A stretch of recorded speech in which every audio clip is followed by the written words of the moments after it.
Welcome to Circuit 42. Circuit 42. The one-stop location for all things geek. This episode is brought to you by our sponsors, Dragon's Lair San Antonio and Gotham Newsstand. Sit back, relax, and most importantly, enjoy another episode of Circuit 42. Circuit 42. This is Circuit 42, and we are here to talk about, clearly, Suicide Squad, which came out this last Friday, and we've all seen it, obviously. Hoping that if you are listening, just to warn you before we start, there is going to be spoilers here, because we are going to be discussing the movie at great length over the next hour or so, depending on how long we go over it. And we're going to discuss our comparisons and just overall thoughts on the entire movie, plus the DC movies up to this point as a whole, just see where they're going to go from here. I'm Daniel. Joining me is my co-host, Ian. Yar! And my other co-host, Anna, who's going to be also joining us on this podcast. Hello. Very boring. I know. She's so... It's like, Ian's like, ah! And Anna's like, hello, people. But yeah, essentially, to give you kind of an idea, I guess I could do a basic plot summary.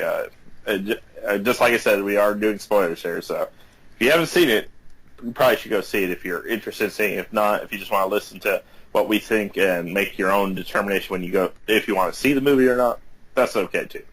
But essentially, in Suicide Squad, you have Amanda Waller. She's trying to set up this group, Task Force X. It's actually not called Suicide Squad.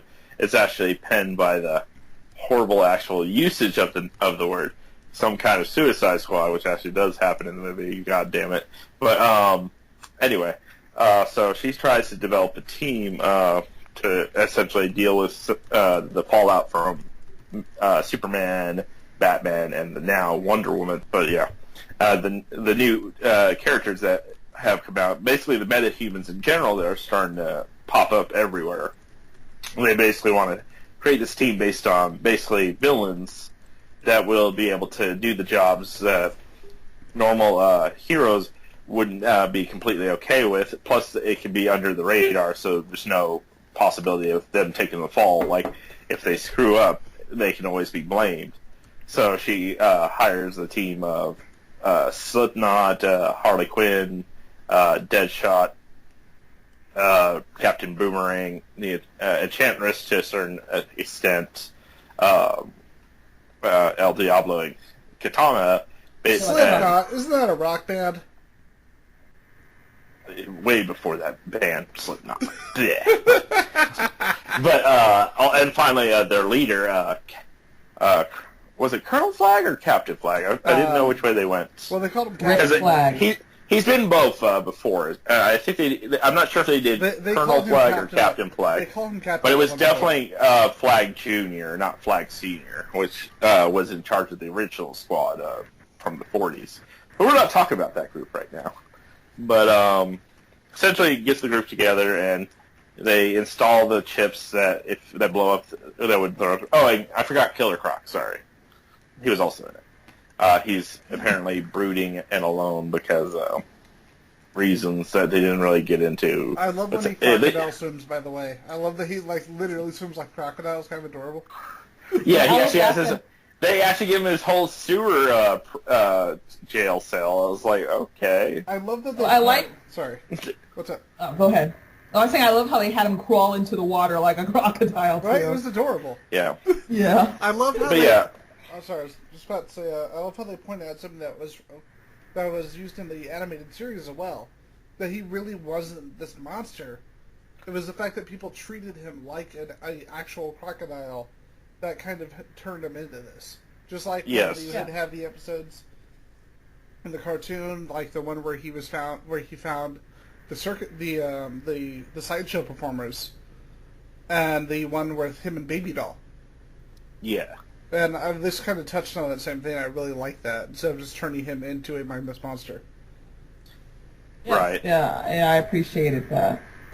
Also, as I was going on, Enchantress at first seems to like she's going to go along with Waller, but now because she has her heart apparently in a box, because heart-shaped box, etc. Ha ha ha type thing.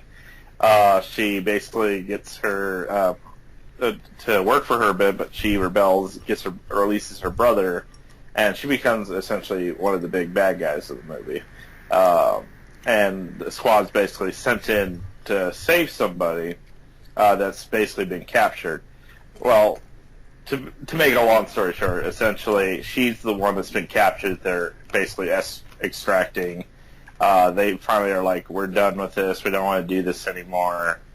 And they all sit at the bar, do the bar scene from the trailers, and then they realize that, we need to take Enchantress down. They take her down, and essentially save the day. And then Batman yells at Amanda Waller. That's essentially the plot summary. But we'll go ahead and actually get into the scenes as the movie develops. But I just want to do like a brief plot summary for, just kind of describing what actually happens for the most part in the movie. So with that in mind, we should probably open up with how the movie starts. Essentially, like the initial meeting, etc. Well, I don't know if I necessarily want to run through the entire movie. Well, I'm not saying like doing the entire movie, but like key elements of the movie is something we probably should hit. The big thing that I wanted to comment on right from the beginning is this felt like a comic book, like right from the intro, where we get like these individual areas. It felt like you were reading Visionettes. It felt like you were reading one of the Secret Files comic books. Because they gave us a lot of Visionettes there at the very beginning, basically giving us background. Yes. For Harley and Deadshot, and then a little bit about some of the other characters too, but not as much for some of the characters. Like Slipknot didn't get anything from, but there's a reason for that. You mean Dead Steve? But hey guys, if you really like Slipknot, you're gonna love this movie. Okay, it doesn't explode or anything. I'm not sure if you guys realized it, but when I watched the movie, if you look at Harley Quinn's little visionette, it actually points out that she may or may not have actually killed Robin. Like, it's actually on during that little rap sheet, it shows that she killed Robin, and then it quickly disappears from the actual. I didn't notice that. Yeah, so there's a possibility that either A, she feels that she killed Robin, or she's kind of like covering for Mr. J and all that. So I thought that was a nice little Easter egg there. Speaking of which, Margot Robbie was amazing in this movie. Yes, she was. I wouldn't say my favorite character, but she definitely did pretty damn good here. For me, like the big thing, it didn't feel like she was playing Harley Quinn. It felt like we were actually seeing Harley Quinn on screen. And there's a big difference there, because a lot of times you'll see an actor, it's like, oh cool, they're doing a take on the character, but it's still the actor doing a take on it. This really felt like it. She kind of embodied things from every version of Harley Quinn I've seen. Mm-hmm. Yes, she definitely felt like a bit of the classic Harley mixed with the new 52 Harley. Yeah, and that really worked. Can I say how much I love that little bit with her in the original costume, just like that cover, the Tango? The dance. The Alex Ross the recreation? dance. That was so cool. Yeah. I gushed when I saw that. I was like, yes. The Harley, that was so cool. It was straight out of it felt like I was looking at the comic book picture on screen right there. Yeah, like I wasn't expecting to see that. I was very, very happy. Like, she even, picks up the costume out of the box and then puts it back when they give out their outfits and stuff, and decides to do her own thing, which I thought was pretty appropriate. Because after seeing the suit in the movie, I was like, yeah, kind of glad she didn't wear the suit. Yeah, they kind of seemed like they went with the later costumes for her, which is, it was just fine. I mean, it's an updated look. Right. I didn't think that. I liked it. Me too. I just didn't think, as far as a live-action movie, it would have carried it to have her wear the Harley Quinn outfit the entire time. It'd be like having her wear any Arkham outfit. Like, any of the Arkham outfits would not work, because it's like, yeah, her costume was sexualized, but the Arkham outfits were sexualized to an insane degree that would just look bizarre in a movie, Yeah, and can I also point out that, I mean, that is pretty accurate to what she wears in the current comics, so... It's Yeah. like that's something I noticed. Like going back and looking at Amanda Connor artwork, it is really really close. Now, while we've been focusing on Harley a little bit, let's give a definite shout out to Will Smith. Will Smith was Because he amazing. was Deadshot. That was Deadshot. He was, yeah, he was awesome as Deadshot. I was waiting for him as Deadshot since I heard the announcements, and I was not disappointed. I kind of like that they went away from the comics instead of his daughter already being dead. She was still alive. I thought that was a good way to do it. And then, kind of pinpointing that the wife was still alive, but she was some druggie or deadbeat or something to that effect. They didn't really go into it too much. Yeah. This is Will Smith's comeback movie because we all love Will Smith, but you know what? He has damaged his own career in the last couple of years, and he needed a hit. Yeah, AI, not AI, what's it called? After Earth. That was pretty bad. Yeah, and This even definitely redeemed him. and even there was a really good movie he did last year. It was was it the concussion one?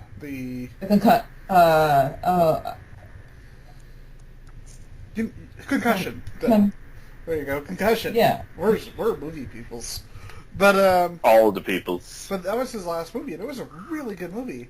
But I think it was just because of the string of movies he had done lately that it just didn't attract him a lot of attention, which was sad because that was actually a really good movie, and I was really hoping that we would get that kind of Will Smith performance, that kind of focus in here, where a lot of times we just get Will Smith playing Will Smith.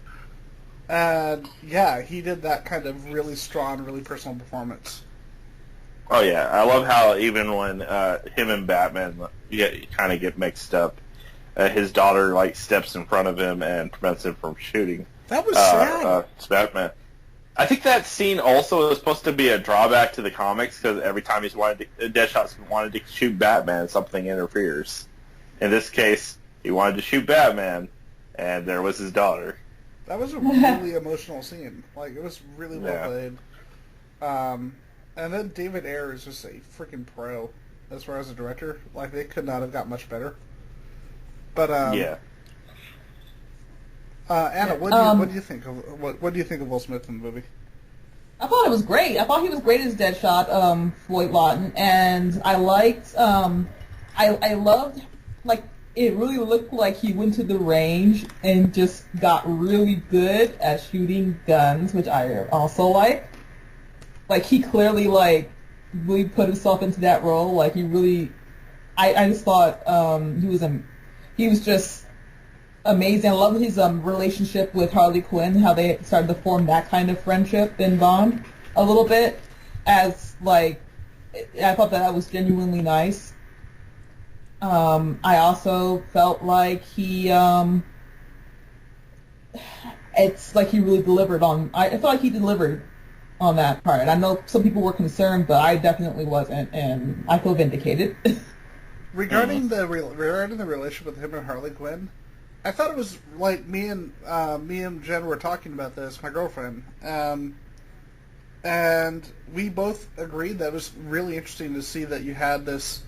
That really it was a platonic relationship. There was no romance to it. It was more about someone trying to protect somebody else, but at the same time compatriots in the battlefield. And I thought that was really, really cool in this movie because you don't see that very often. Exactly. Oh, and the other thing that I thought worked really well was his his chemistry with everybody in the movie, but the ones that really stood out were him and Harley Quinn, and I feel dumb. What's the name of the captain again? Captain Boomerang. Captain Boomerang or Flag. We're talking about Flag. Rick Flag. Flag. Like him. I know we haven't talked about Rick Flag yet, but I just wanted to touch on this. His scenes with Rick Flag were great. You see him, you see him very naturally step into that military position, and I love how it seems like Rick Flag just doesn't want to acknowledge it. I also like that we also got the whole vulnerability situation later on. Here he is, this guy that's trying to cope with everything, with the fact that his own girlfriend's essentially the big bad guy in the movie. When Enchantress... By the way, we should actually talk about that a little bit. I loved when Enchantress, as Judy Moon, puts her hand on the table, and then Enchantress, like in a reverse yin and yang type thing, brings her hands up, and then she comes up and becomes Enchantress. That was a cool effect. I love that. That was some creepy grudge stuff, and I love that. Like, yeah, that's what it felt like. It felt like something out of a Japanese horror movie. Yeah. Like, we're talking about, like, these horrible, godlike beings who all, possessing somebody. That's that's pretty much spot on. It kind of, you don't want her possessing you, apparently. So with that, why don't we talk about, Flag, and why don't we talk about, God, I can't remember her name. This is not the end of the day for me or anything. Enchantress? Red Flag and Enchantress. Why don't we talk about them? Because we're kind of coming... Judy Moon / Enchantress, yeah. Yep. I did like both of them. Yeah. I felt Judy Moon / Enchantress could have had a bigger role overall. Yeah. But I think we're going to get more of Enchantress and Judy Moon in the sequel down the road. Especially since, even though Enchantress is gone for now, I'm sure she's not gone forever. It's Enchantress. She's been around for 6,000 years. She ain't going away. Yeah, I agree with that, and I also really appreciated how, like, Rick kind of evolves in the movie, because you see how he treats his team in the beginning versus the end, where there's, like, an active collaboration and a lot of transparency, and yeah. He was like, straight up, look, guys, she was my girlfriend. I really care for her.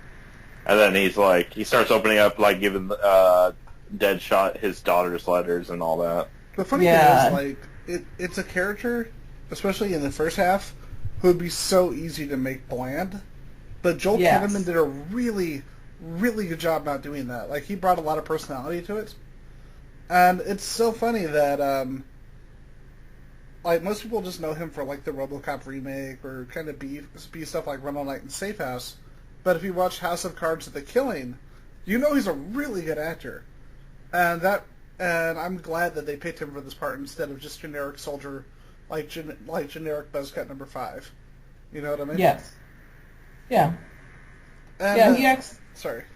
No, I was saying, yeah, I agree. He was a great fit, and I mean, he pretty much nailed that role. That and the fact that he actually, like, he looks like actual military instead of Hollywood military. Well, I did like also he didn't try to be like G.I. Joe military the entire time. Like, he actually did show that he is not this gruff guy the entire time. Yeah. And I love, like, the several scenes where him and Deadshot are up in each other's faces. Yes. But exactly. Sorry. But I was just going to say that's what I meant about, like, actual military versus Hollywood military. Because it seems like Hollywood doesn't know how soldiers actually act. And whenever you see them portrayed in a movie, they're almost always the one-dimensional bad guy. Like, while we all love 28 Days Later, 28 Days Later is probably the best example of movie filmmakers not knowing how soldiers actually act. But I really like that we got more than one dimension to, like, multiple dimensions to his character here, and it actually got a really strong arc. Yeah, exactly. Because, I mean, it'd be really easy to mess up somebody who, quote, bleeds red, white, and blue, unquote, and make them generic and make them, like, just a template so that the other characters can bounce off of and stand out with. But he actually, is his own character, and I like how he's developed. Captain Boomerang was really good, too. Speaking of personality. Holy crap, Jai Courtney, where the hell have you been? Because apparently you weren't acting for the rest of your films, but you were fucking... Jai Courtney, you're not Australian. Your accent is fake Australian. This is what someone's posted, actually, online. That apparently hit... Sorry. Go ahead. I was going to say, the irony is that Rick Flag actually is Australian, doing an American accent. You know? Yeah. You mean You mean Jai Courtney is actually Australian? No, they're both Australian. Like Jai Courtney. Oh yeah, they both are. Yeah. Yeah. Yes. And like this person's like, oh, Jai Courtney is not a real, is doing a fake Australian accent, and I'm like, dude, are you stupid? Jai Courtney is apparently a much better character actor than a leading man, and I really think that he should do more like character actor roles, like this. He'd be pretty good at it. Yeah. Did you guys even recognize him? Like, if someone hadn't told you that was him ahead of time, would you even know that was Jai Courtney? No. Actually, I'm looking at like the cast pictures and comparisons, and I'm like, this is the same guy. Yeah, this is the douchebag from Good Day to Die Hard. Yeah. I was really impressed by the whole fact that, like, he actually made his joke, his banter with everybody was great. Oh, yeah. And then when he's hitting on Katana at the end, hey, you want to get a drink later? We should get a drink later. Yeah, Captain Boomerang could also be another easy character to mess up because, I mean, the guy isn't very likable in the comic books. Nobody likes Captain Boomerang. He's a jerk. Well, yeah, but I really which actually leads into the whole thing with Slipknot. Like, the only reason Slipknot tried to escape as he did in the movie is because Captain Boomerang's like, these things aren't real. We could run away. You know, kind of like in the comic, like in the original 80s comic. He blows up only his arm in the comic, the original story. This one, it's like he went it's like somebody lost his head. I love how quickly all the characters were ready to just fucking leave.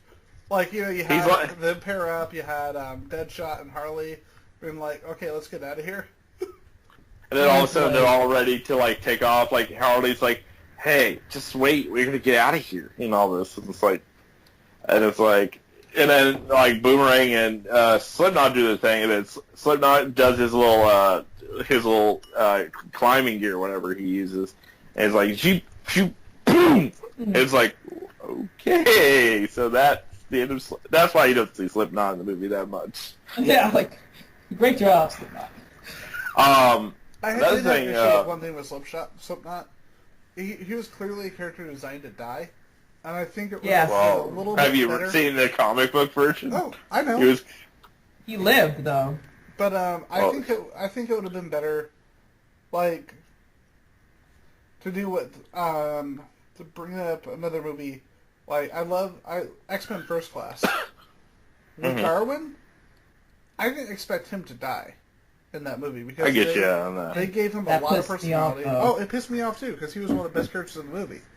But the problem with this movie is that they did the extreme opposite, where they gave him so little to do that you knew he was going to die. Yeah, it was kind of like, you saw it coming the moment they were talking about whether or not the bombs were a bluff. And it was kind of like, yeah, okay, this is happening. Yeah, I get you on that. Yeah, like he has no backstory. There was no, like, scene with him. He kind of just shows up in the van and punches a lady, so... Well, apparently in one of the deleted scenes that people keep talking about, it turns out he's like a serial rapist, so his death is supposed to be a bit more satisfying for the audience in the original darker. Because apparently the movie was supposed to be darker from what a lot of people are complaining about. Oh, they cut 10 minutes worth of scenes. I'm like, they do this on a regular basis. Any studio does this with their movies if they feel like it doesn't work.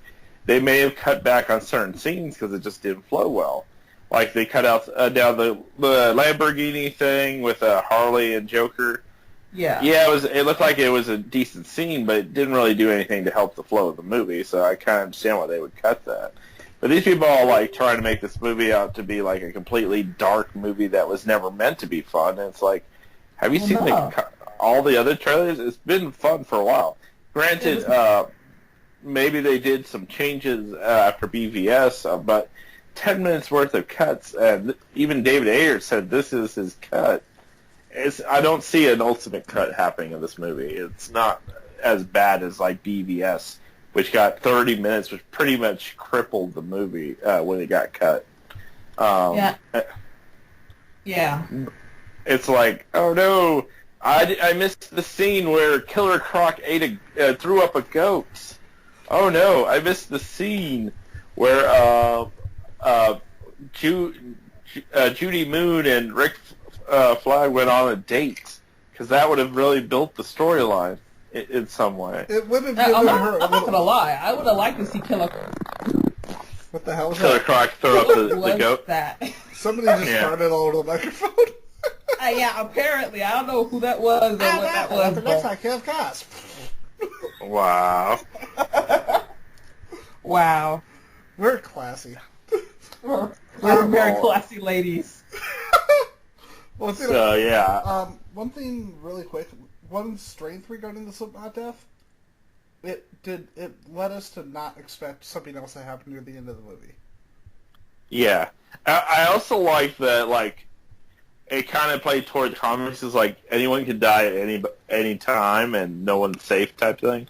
What's interesting in the comics though is some of the squad that even when they die they come back because they have like some kind of liquid that can kind of bring them back. So I'm not sure if they're going to go that route or if they're going to have like some other way of resurrecting certain members of the squad.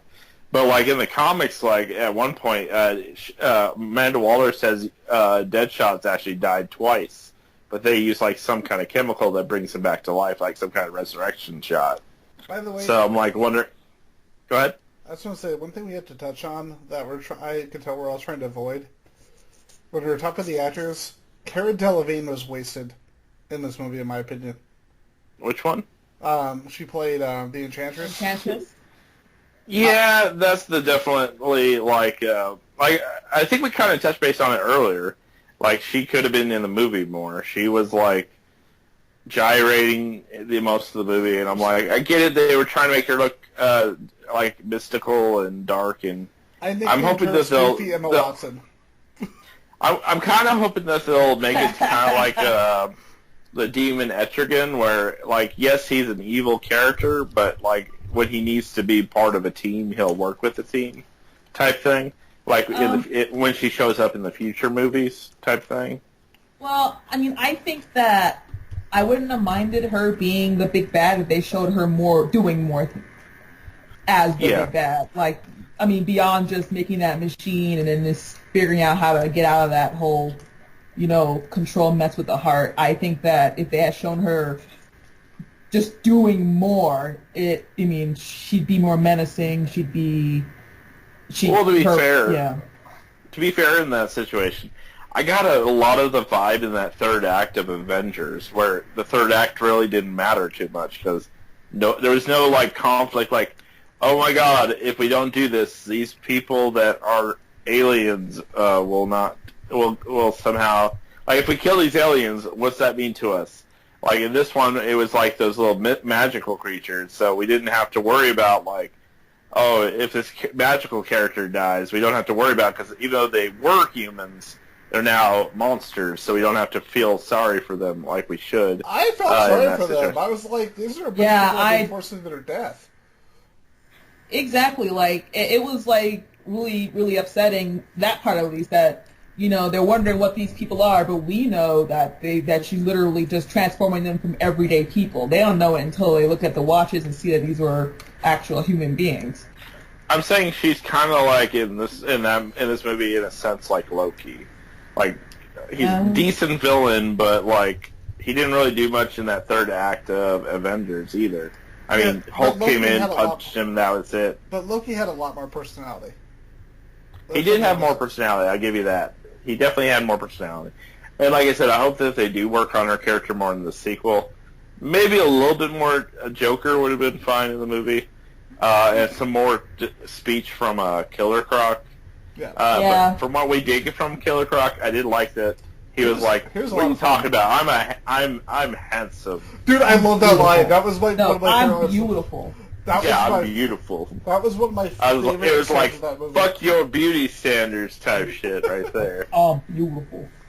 You did that way too well. That was slightly one thing we definitely have to talk about that's straight out of the comics is Viola Davis. Joker and Harley at the strip club. Oh yeah, that is straight out of Brian Azzarello's Joker. Yep, yet it was much better than the last Brian Azzarello movie that we watched. Yeah. You know what's so funny about that? Is that a lot of people who are complaining about that scene probably don't know that that's actually from that's adapted as is.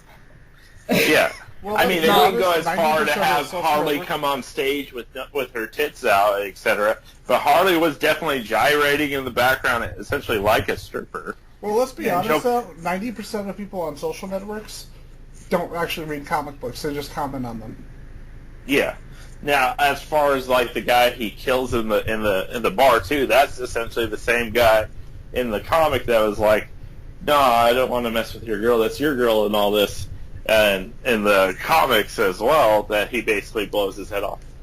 And his driver, I'm not sure if you guys saw that, was actually Johnny Frost Yes. from the Brian Ezra part as well. I did not And know, I'm so just- you get my nerd card. Like, I'm giving it to you right now. Yeah, Yeah. as soon as I finished watching that movie, I'm like, I'm reading fucking Brian Azzarello's Joker tonight, and sure enough, I was like, almost scene for scene. Minus the fact that Harley didn't, show her tits or anything. Well, she didn't really show the tits in the comic book, but it's implied pretty much. She showed some skin. And the pink Lamborghini in the comic is actually in the movie. They're driving that pink Lamborghini, and I was just like, yeah, this is straight out of there. Well, yeah, Like- it was Cokehead Joker, both of them. But yeah, you could also tell in that comic that the Joker that they used for that comic was Heath Ledger's, because he had the same kind of scars. There actually is a controversy, because apparently Lee Bermejo and Brian Azzarello have said that they actually came up with that design before the movie went into pre-production. I'm not even sure about that, because it's very, very It's- similar. Yeah, it's one Like, of those... I'm not trying to say that they're liars, but come on, man. It's- If you did, you did. It's one of those. It's one of those we'll never really know, because both of them make the same exact claim. You know. Yeah, it's just like, it's very similar is all I'm saying. So Oh, I wanted to touch on Viola Davis next as Amanda Waller, who was Yeah. yes. freaking was amazing. great. That is a scary woman. That She's is- cold. I love. Straight up gangster. That mid-credit scene when Batman's talking to her and he's like, "Shut it down, or we'll shut it down for you." That was like, I can't wait for the next movie type thing. Oh yeah. Well, she didn't even. But you notice her expression. It's like she's Oh, not even bothered. 'cause She didn't even she's flinch. Just, yeah. She's just sitting there like, "Fuck you, Batman. Get the fuck Yeah. out." But she's not that rude. She's so ruthless. Go ahead. I was just gonna say one that it was really awesome because it was straight from the page.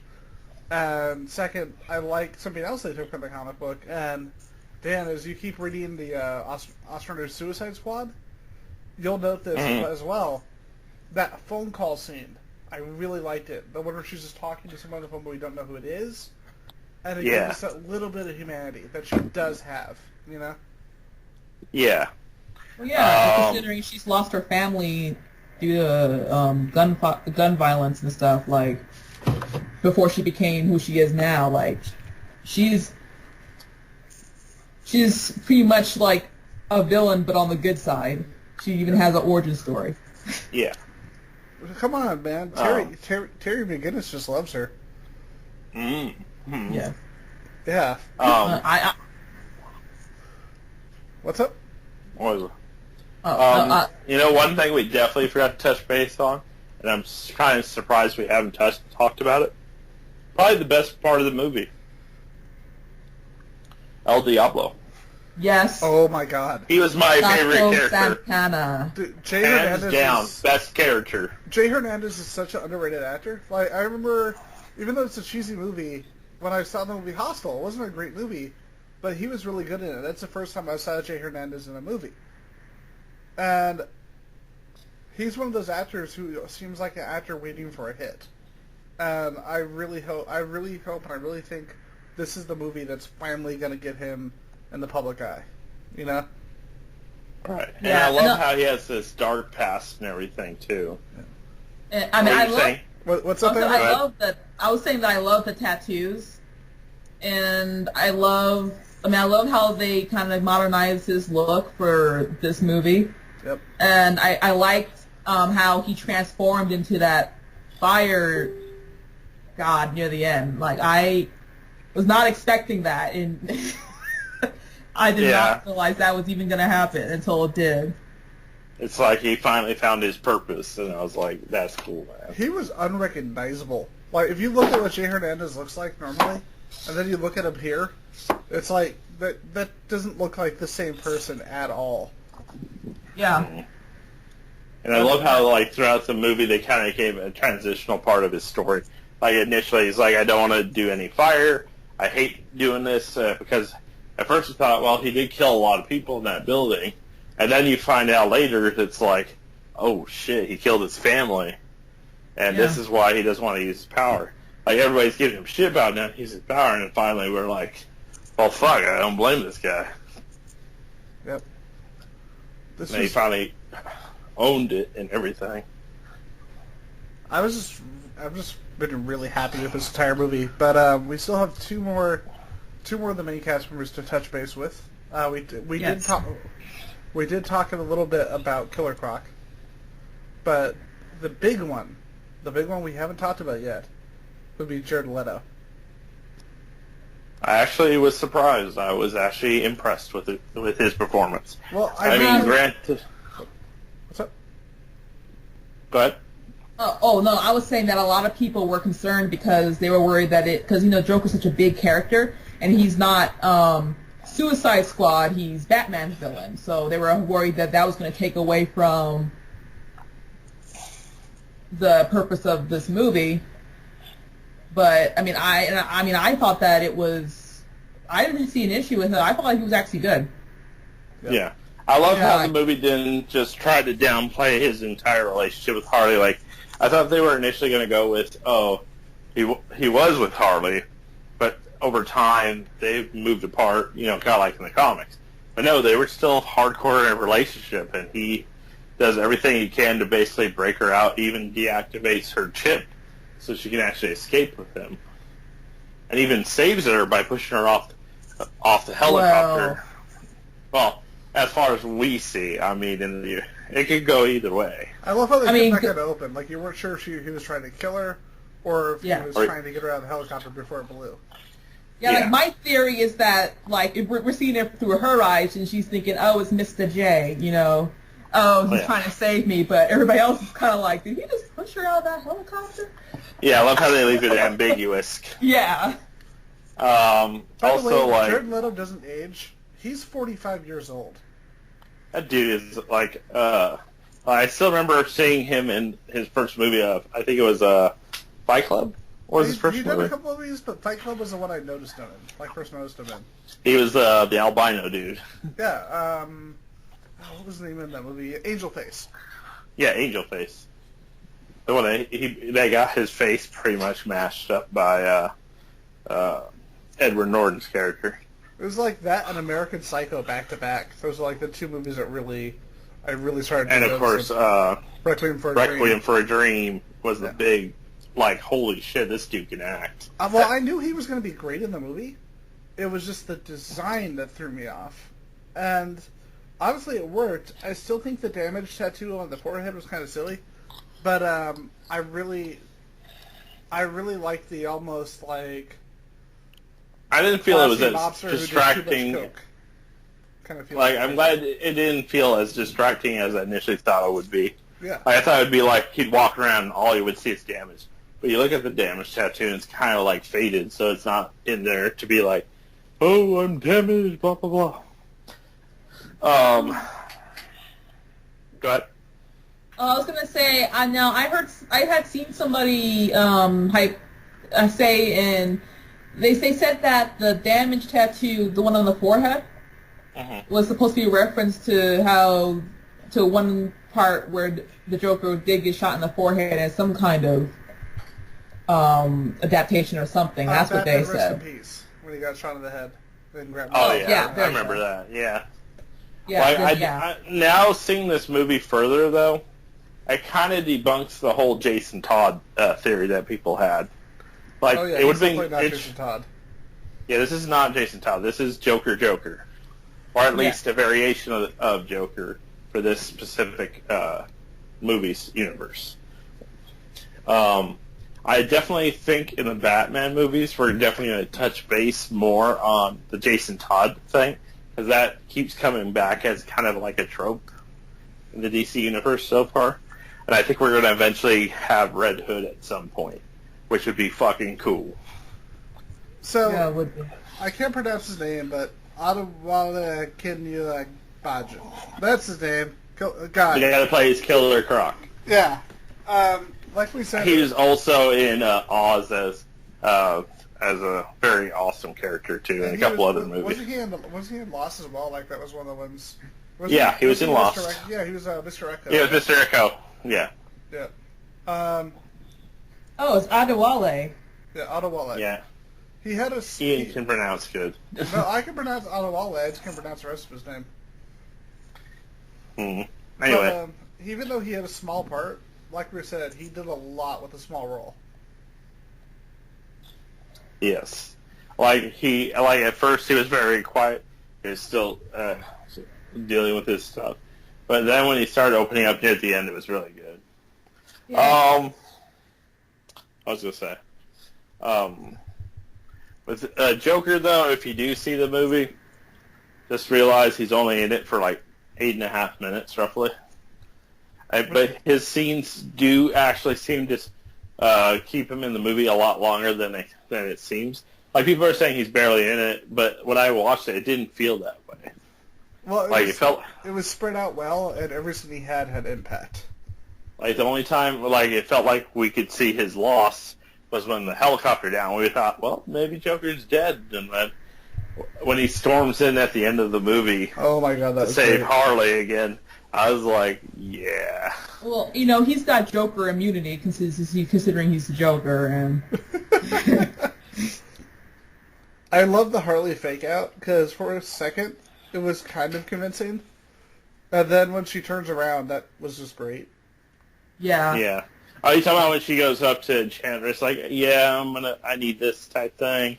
Yeah, And then she's like, I don't do that to my friends. I was like, I don't think Harley's going to betray him, but let's see. And yeah, true enough. By the way, I did love the flashbacks where it's like, this is the life you could have. And it's like Deadshot with his daughter. Yep. You had El Diablo with his family who That seems rejected so that. good. He's like, no, this is not real. I know this isn't real. Just because we want something doesn't mean it'll change it. Well, he And then- can't, Truth. change what he did. We can't live in a fantasy. You can't live in this fantasy. I did like Harley's. Oh yeah, the Harley one was so cool. It was. You so know what the creepy. Harley one was, right? That was Goodfellas. Yeah. That was straight. She was playing the, like she even said in the behind the scenes, she was basically playing Karen from Goodfellas with her Harley, and it showed her voice. When I think about it, I'm like, yeah, that's essentially the accent that Karen had in that movie. By the way, And I'm like, sorry. go ahead. The one who really impressed me, who we haven't touched on yet, Karen Fukuhara as Katana. Oh As yes, Katana. Holy I definitely shit. loved her. This is her And when first she's- acting role. A lot of people don't know that. Wow. She has never done any movie, any TV. And by the way, she is a professional martial artist. She looks like she would be. Yeah, she's a martial arts champion. And her performance was great. Like, it was just, like, once again, like with Croc, she did a lot with a little. And Yeah. it was just... She's definitely set up to take a bigger part in this universe. I loved when she's just sitting there on the ground, crying, talking to her husband through the sword. Oh, that was so good. That was super I was Yeah. like, yes, that is fucking Katana on the fucking screen right now. If her career, Yeah. if she does not get a career out of this, I'm going to be really disappointed because holy shit, she was impressive. Yeah. I mean, the main only real weakness to this movie is really the plot is kind of Yeah, as far as the villain and everything. The flow could be a little bit tighter for sure. I'm not going to lie. But you can overlook all of those because of the characters in this movie, because of the dynamic with these characters. Like, normally, in the past, there's been movies like the Spider-Man 3. There's been movies like Amazing Spider-Man 2 and stuff like that. there's a pattern there, obviously, but usually big ensemble casts do not work. The chemistry And though, I feel with for- all these actors just And helps so much. Sorry. to a certain extent, even like the Avengers. I'm not saying the Avengers don't work well together, but to go an entire movie where they're completely keeping that kind of banter and not feeling like, okay, they're kind of forcing it, I didn't get that vibe until I saw Suicide Squad. I felt like this entire cast was comfortable with each other. They definitely were able to play off of each other, and while Jared Leto is kind of upset about his scenes, because Jared Leto, I feel like overall this movie did very well, all things considered. And I feel now that we got the origin out of the way, the sequel will be so much better. This movie, Yes. this is a movie that needs a sequel. And Yes. normally that's not a thing with any movie. Almost no movie needs a sequel, but this one really does. Oh no, for sure, and that's why. I mean, with the ending, the fact that they're like pretty much all like locked back up again. So it's kind of like I want to see them get out and do more. I want to see the sequel. That's what that almost sets up. If they're building up to what I think they're doing, having to try to find Harley after she escapes with Joker, since they set that up at the end, and then of course I do definitely, which is why she's probably going to have her own Harley movie because of that. In the meantime, she's going to be doing her thing until possibly Suicide Squad 2 when they bring her back. One thing I definitely wanted to ask both of you, now that we got to this point of the movie, if anything, we forgot one more thing before we get to that question I wanted. Flash. Yeah, That was the so Flash cool. cameo. Holy crap! I didn't expect that. Me neither. It's like, oh, no honor among thieves, and I'm like, holy shit, straight out of, that's another scene that's out of Azarella's. The whole honor among thieves thing was a big theme in that book. Now, Flash wasn't in that book, but that honor among thieves was a big part of that. So I have a fan theory, really quick, about this. Go ahead. They are, like, all the comments whenever anybody asks why aren't we getting the same actors, I think we are going to find out within the probably the next movie or so that this is just one of the Earths, and we are going to get some kind of, either in the TV show or in the movie, we are going to get some kind of cameo or encounter where you actually see the other Earth and see one of the people from the TV series. I'm calling it down the road once the universe is established more. Yeah, because We're we going already to know get there's Crisis multiple on Earths. Infinite Earths. It's going to happen. Just got to give it time. But I when would it love to does see happen. Ezra Miller. I want to see Ezra Miller as Barry Allen just show up in the episode of Flash. I think that right there would cement it and be a really cool bit of fan service for people. Or it could just be the kickoff for, like, Crisis on Infinite Earths. It's like, look, Barry, I need to talk to you. Because he'll be like a younger version of himself. And he's like, look, this is going to happen. And our worlds are ending. We need to work together to save it, type thing. Now, what I was gonna, and also, Batman jumping in to save Harley with that fucking breather looked pretty cool. Oh yeah, that was straight out of Hush. That breather is the breather from freaking Hush, and I thought that was very cool. Definitely. Can I just say that that crossover, it's kind of like when not crossover, but that cameo, it's like one of the reasons why I love the way they're doing these DC movies now, because that's like they aren't just doing some random stinger that people might not catch with, oh, this character might show up in the universe somehow. They actually have these characters in each other's movies. They have reasons to be there. It's like it's not just one separate movie. It's like part of a big universe. I mean, I really appreciate how they're doing that.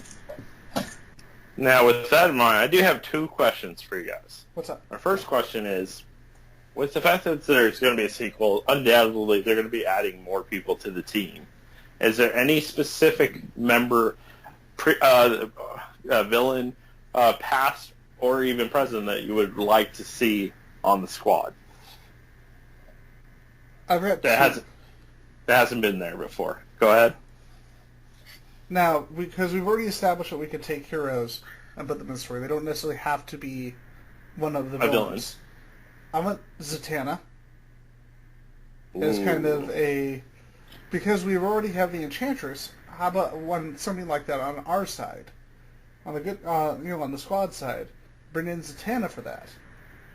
And the other possibility, and probably the one that, with what they're doing with the characters so far, seems like it might actually happen. The Red Hood. That would be cool too. That would be cool. It'd be a very disgruntled team because you'd have Red Hood there, and you would also have Harley there, and it'd be like, oh shit. Yeah, because what we have so far with these contrasting characters and their history, I think adding that really does fit very naturally within this. And I would not be surprised if they brought in the Red Hood. Now, one thing, I want them to bring in Jensen Ackles from Supernatural. Because he's already proven it himself. And he's been in the TV show, he's been in the animated movie, he's been in the video game, and he has the physical intensity and acting chops to pull off a live-action Red Hood. I want Jensen Ackles. You want him to be Jason Todd. Okay. Yeah. Definitely. I can see that. What about you, Anna?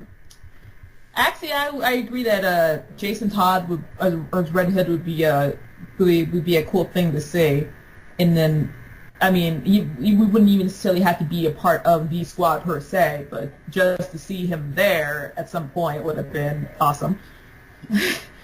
I mean, and it's just because, Ian's really good idea there. So the second one I would like to see is maybe there's just so many. Like, part of me wants to see like King Shark, or because he was actually an original member from the comic books. So I mean, it kind of makes sense. I don't have too many more that I didn't already see. I mean, they could always find some magical way to bring back Slipknot again if they have some more time to do things. They bring him back, he explodes. It's like, what the fuck? That's his power now. Explosion Deathman. He used self-destruct. So he's Chamber from the X-Men. Yes? Good.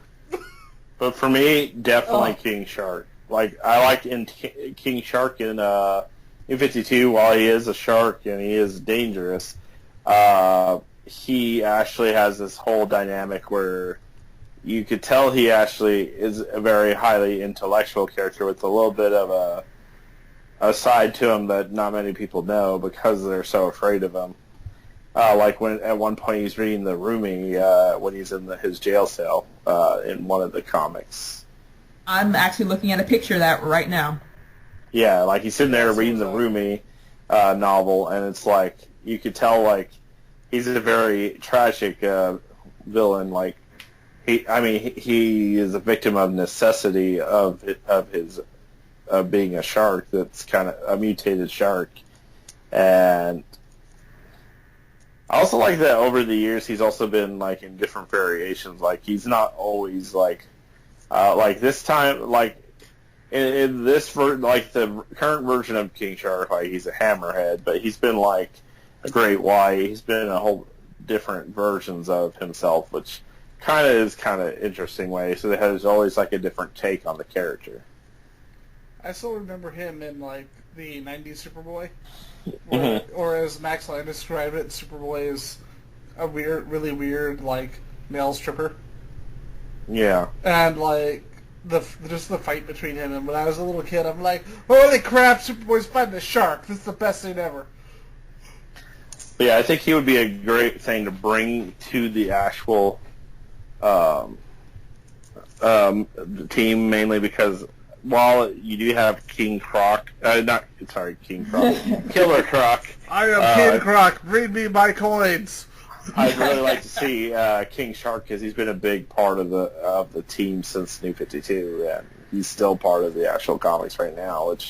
He has a very strong relationship with his team, essentially.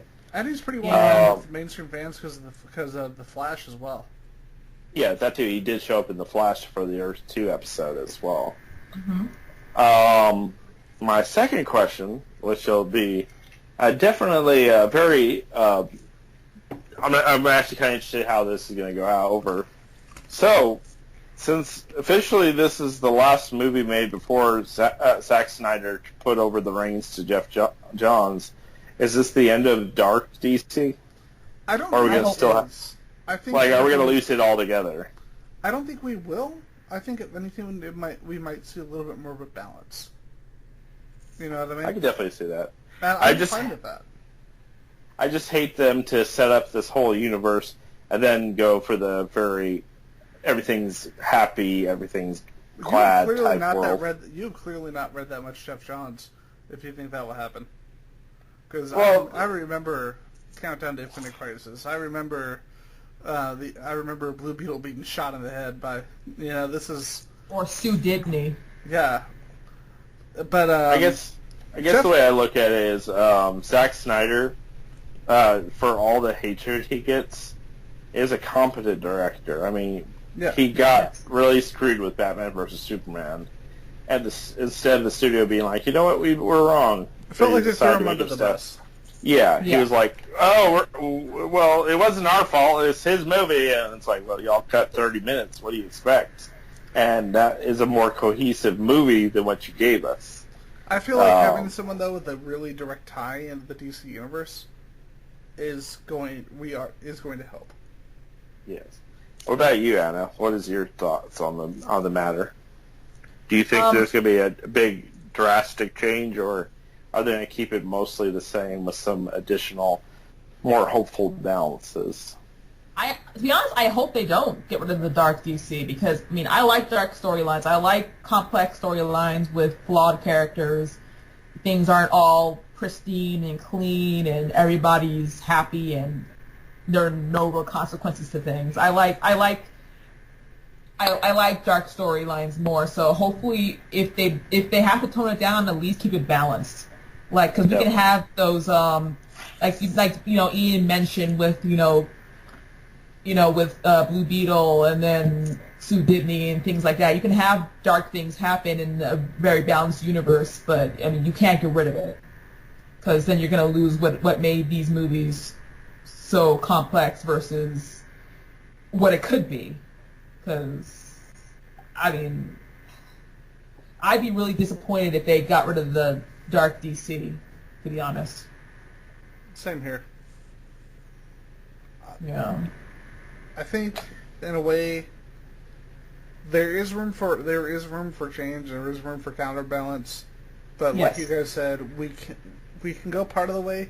We just can't go all the way, or else we'll just end up trying to replicate Marvel.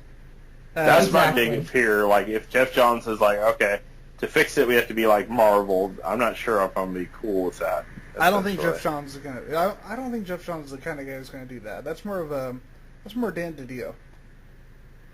Yeah, that's true. We love Dan I guess. DiDio. Yeah. Definitely.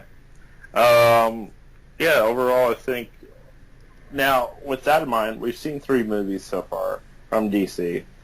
As a whole, what do you guys think of the universe so far?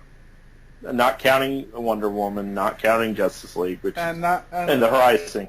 Let's keep in mind, if we're going to form an opinion on this, that we're looking at the BVS Ultimate Cut and not the theatrical cut. Yeah, as far as I'm concerned, there is no theatrical cut. Same here. Like, it's just a superior movie altogether. So as a whole, what do you guys think? I personally think it's really strong, and I like that we have worked to differentiate ourselves. DC has worked to differentiate themselves from Marvel without feeling like they're trying too hard. You know what I mean? Yeah. Yeah. And, like, even the mid-credit thing, like, I feel like even though they kind of did it so they didn't have to worry about the Marvel comparison, I'm hoping that down the road, if DC gets more comfortable, they're going to be like, fuck it, we'll do after credits, before credits, whatever we feel like, because we're our own studio. And, I mean, here we are like 3 movies in, and we've seen Superman, Batman, we've seen Wonder Woman, we've seen Flash, we've seen glimpses of Aquaman, we've seen glimpses of Cyborg, and, of course, the rest of the team. I also feel like, as a whole, this world seems larger, a lot larger than Marvel's going for, because a lot of their movies seems to center on just the Avengers. Like, I mean, yes, there is the TV universe, to be fair, but I feel like if they would actually open up and branch out from just the Avengers, we could definitely do a lot more as a universe for that studio. And I think with DC doing that, where they started with Batman and Superman because those are the obvious choices, and Wonder Woman because it's the Trinity. They're actually bringing these new characters in, which I guess as from a viewpoint, people are like, "Oh, you guys are going too fast." Is like, I don't think that's anything with catching up or them going too fast. I think it's DC's going, look, we have a huge roster, an entire multiverse. Or we have like so many variations of Earths. We have the Crime Syndicate and all that, which I hope they do tackle in a movie eventually. That'd be pretty cool, seeing a live-action Crime Syndicate. I mean, you guys have to agree with that, of course. It'd be awesome seeing the Crime Syndicate running around. Agreed. But I feel like by setting up this main universe, even as fast as it is, because, like, yes, Suicide Squad is a huge team. That was always going to happen. We're getting not only these big team-based movies, but we're also getting these individual team movies. And, yeah, you may make some comparisons here and there. Like, yeah, this does have some Guardians of the Galaxies to it. I'm not going to deny that. And it's got some similar themes. But the fact is, it works for DC. I mean, it's not at all sunshine and roses like I've had problems with some of Marvel's more recent films, like Age of Ultron, for example. I think DC is off to a good start.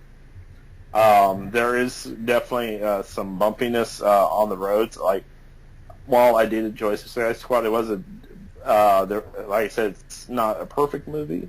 I'd say it's about an 8 out of 10 with those flaws I mentioned.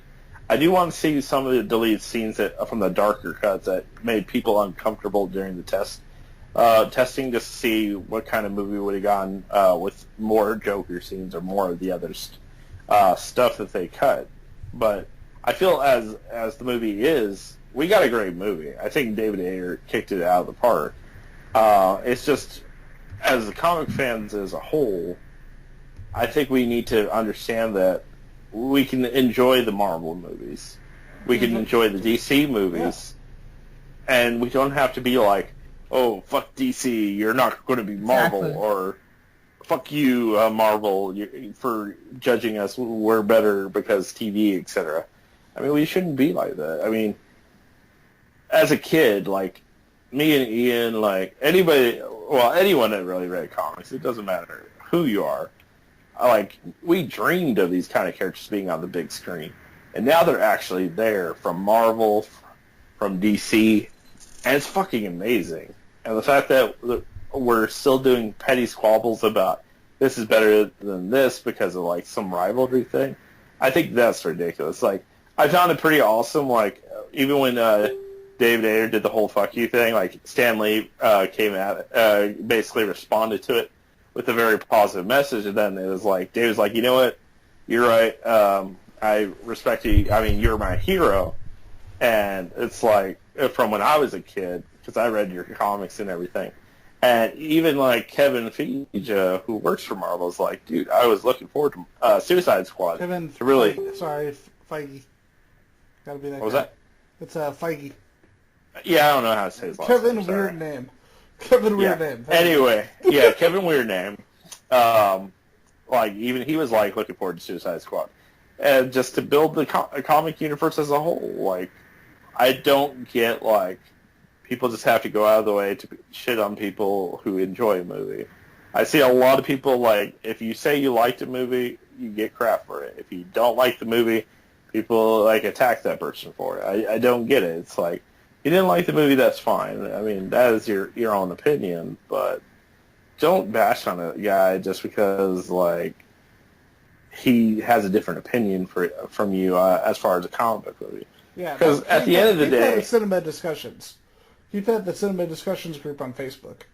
Yeah, because like at the end of the day, like I think DC's off to a good start, like I said before, and I think just giving them time, they'll be able to smooth out some stuff. Because yes, it's their first three movies. They're going to be bumpy. I mean, if we look at Marvel, I mean, their first three movies weren't the greatest either. I mean, Iron Man was definitely really good, but then we had the Hulk movie, which we know what happened there, which was a decent movie. It's just not that great. And then what was it? Thor was after that. Yeah, but Yeah.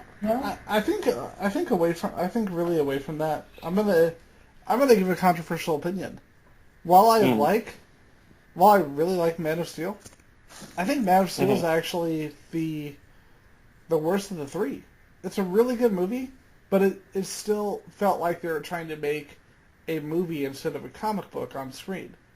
Yeah, I get you on that. I feel like the films have progressed with each movie. I feel like Man of Steel was a lesser of the three. BVS was in the middle. And with this, it really feels like they found their identity. Yeah, they definitely. The Wonder Woman trailer just looks fucking amazing. Dude, Chris Pine as Steve Trevor is amazing in that film. Yeah. And I love that little end of the trailer where like his little secretary shows up. She's like, "That sounds like a slave," and she's like, "Oh, I really like her. I really like that one." That was kind of adorable. I love that scene. What is it? In my country, in my world, that's what we call slavery. Yeah. And it's like, little thing. I don't know if you guys know this. Apparently, Gal Gadot, she was just Wonder Woman in real life before she was in the movie because. Well, apparently, what I'm saying as far as what she does and how intense what she does, disregarding politics. If you're Israeli Defense Force, you're probably one of the scarier motherfuckers on the planet. Oh. But like I said, politics not coming into this. Oh, no, I'm just saying meh, because, I mean, I think she did a different thing than she wasn't like, running out of combat all the time and stuff. Yeah, but you know what I mean. I think a lot of people don't know that. I just thought it was interesting. I was never a fan of people who are like, oh, she's a model, so she can't be a perfect Wonder Woman. And everybody keeps trying to make the Linda Carter comparisons. I'm like, even Linda Carter was like, yeah, she's freaking awesome. Chill out. Well, did you see the outfit Linda Carter had to wear as Wonder Woman with that thing that shrunk her waist so she could barely breathe? I mean, that's not really the one you compare it to. We call it the 7 of 9. Yeah, the 7 of 9. Yes. The 7 of 9. Yeah, little bit of a poor segue. Yeah, apparently her costume in Star Trek was so tight that she actually passed out, and that's why they switched from like the silver cat suit to the actual clothes costume with the blue costume, because the first one she collapsed. Yeah. And that was part of the sign of Voyager becoming drastically worse. I'm that guy who really liked the first 3 seasons, and then I'm like, what the hell? Yeah. I guess what my initial diatribe that went on is like, we're at an age where we're getting our favorite stories on the big screen. Why make it a problem if somebody likes a certain movie that you don't? I mean, that's where I'm getting down to. Yep. Yeah. Let the universe develop. Let's see how they are a few more movies down the line. I mean, Suicide Squad is already profitable. It's at $267 million right now, and it was on $175 million. I mean, granted, there's going to be marketing and all that other stuff that plays into it that still has to make a specific goal. But, overall, it's in one weekend, it's pretty much beat its budget is impressive. Thank you, foreign markets as well as domestic markets. Yeah, I don't understand why people. I mean, because when we were little, I mean, I can guarantee we were all probably thinking, "I wish these comic books were movies." Like, so we can actually just see them, like, brought to life like that. So I don't see why people make an issue of Marvel versus DC like that when I think should it's be like, I think it's the studios really causing that more than anything. Like, Yeah. they just can't, like, they're trying so hard to outdo one another that they're basically, and let's not mince words. Both sides kind of do this. They're basically wanting to push their brand, and they're working Yeah. so hard to do that, but they're trying to push out the other brand and trying to get people to stick with one side or the other. I think the whole David Ayer Stan Lee thing is a really good move in the right direction, and I really hope that that has a positive effect, and DC and Marvel worry less about competing and actually just making good movies and making good movies for the audience. The big thing that really pissed me off about Marvel this year is like when right before BVS came out, they were like basically trying to talk trash on BVS and all that, and I kind of lost respect for the company a little bit. It's like, look, this isn't about I'm better than you and all that. You should be at least somewhat civil about it. And yeah, I'm hoping down the road. I'm not saying that we're ever going to get Marvel versus DC again. That was a special time frame. Comics was out on a bubble that had basically popped in the 90s, 80s, 90s era. So that's the only reason either studio was doing these crossovers, because they were like, these are pretty much the end of comic books, pretty much. They were like, we're in a decade where people aren't reading comics anymore. They're really cutting back on it. So they're like, you know what, fuck it, we're going to do Marvel versus DC. I want my amalgam omnibus, goddammit. Yeah. Like, I mean, it'd be awesome to have an omnibus, but I don't see that ever happening with the current regime. Now, if down the road they're able to somehow work together to come to some kind of terms, I think the main problem would also be the fact that while in the comics it's okay to have them fight and beat each other, I don't think the fans would be able to accept, like, for example, Superman versus Hulk and, say, Superman beats Hulk. I think there would be, like, this huge outcry and that's just an example. It'd be like the World Cup, lots of ties. Yeah, a lot of people would want one side to win, the other side would want somebody to win. And there'd be no real winner because everybody would be upset that their favorite hero was being destroyed or whatever. Who the real winner is in all this? Jai Courtney. You're welcome. With that, I think that's a good way to wrap the show. Good job. Again, welcome. This was Circuit 42. We were doing Pass the Popcorn because, I can't really remember to say titles at the beginning of the show, but whatever. Joining me tonight was Ian McIntosh. Whoop whoop! McIntosh, you son of a bitch. I'm still going to fuck up your name. Anyway, and then, of course, Anna was also here. And if you want to see more like this, definitely check out our other work and stay tuned for additional podcasts and stuff like this in the future. By the way, you know her name is Anna Boombada Baker. Okay? Oh, yeah, Anna Baker, yes. Wait, what? I knew that. Anna Boombada Otherwise, Buddha Bottom Beach. That was not in the contract. Totally was. Also, Anna Boombada Baker. That's her name now. Also, just for old time's sake, but Ian's going to hate me for saying it. Thank you for listening, and enjoy your chimichanga. Oh, fuck you. You have a great night, everybody. Have a good night. Thanks for listening. Have a good night. You've been listening to Circuit 42, brought to you by Dragon's Lair San Antonio and Gotham Newsstand. Join us for our next episode. For all things geek. Circuit 42.